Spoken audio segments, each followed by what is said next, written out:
Hello বন্ধুরা, আজ আমি আবার সকলের পছন্দের একটা রেসিপি সর্ষে ইলিশ রেসিপি নিয়ে হাজির হয়েছি। এটা বানানো খুব সহজ আর সকলেই ভীষণ ভালো বানাতে পারে। তবে আমি কীভাবে বানাই সেটাই শেয়ার করতে চলে এসেছি।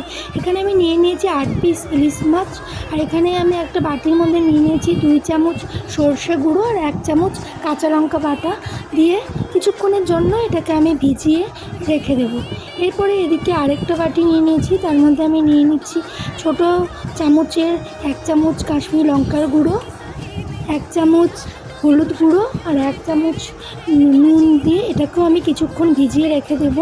এরপরে আমি এদিকে একটা কড়াই বসিয়ে দিয়েছি, তার মধ্যে দিয়ে দিলাম আমি সর্ষের তেল।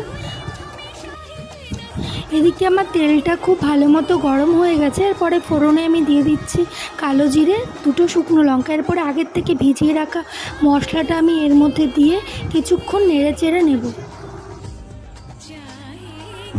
এদিকে আমার ঝোলটা খুব ভালো মতো ফুটে গেছে।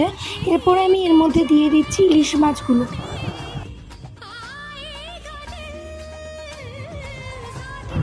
এদিকে আমি মাছগুলোকে এবার উল্টে পাল্টে নেব। তারপরে আমি 2-3 মিনিটের জন্য এটাকে ফুটিয়ে নেব। ইলিশ মাছ রান্না করতে খুব বেশিক্ষণ সময় লাগে না, কিন্তু খুব তাড়াতাড়ি রান্নাটা হয়ে যায়।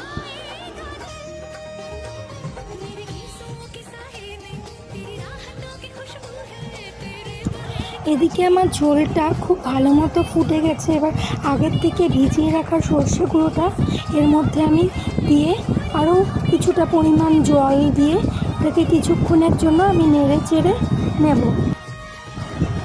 এরপরে আমি গ্যাসের আঁচটাকে মিডিয়াম রেখে 10 মিনিটের জন্য এটাকে আমি ঢেকে রেখে দেব। এদিকে 10 মিনিট হয়ে গেছে। এরপরে আমি ঢাকনাটাকে উঠিয়ে নেব।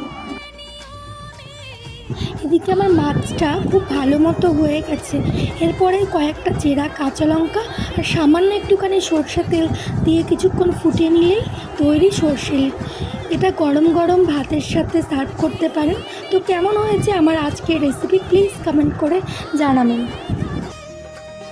আর যদি আপনাদের রেসিপিটা ভালো লেগে থাকে তাহলে অবশ্যই আমার চ্যানেলটাকে সাবস্ক্রাইব করবেন। বাই।